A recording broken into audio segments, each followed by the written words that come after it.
Thanks అండి. సమయానికి వచ్చి నన్ను సేవ్ చేశారు. పర్వాలేదు స్వప్న, పర్వాలేదండి. ఆపదలో ఉన్నది అన్నదాత అయినా ఆడవాళ్ళైనా కాపాడుకోవడం మన ధర్మం.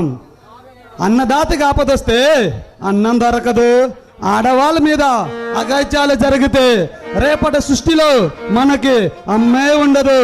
ఈ నగ్న సత్యం మా ఊరు జనాలు మొత్తం, ప్రపంచం మొత్తం తెలుసుకోవాలి.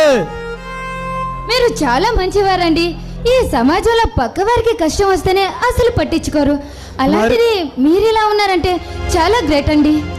మరి మీరు నన్ను పొగడులతో ముంచేస్తున్నారండి. ఐ మీన్ మీరు చాలా అందంగా ఉన్నారండి. మీ పేరేమిటండి? నా పేరు స్వప్న. లా పూర్తి చేసుకొని జడ్జి కోర్సుని పూర్తి చేస్తున్నాను. వావ్,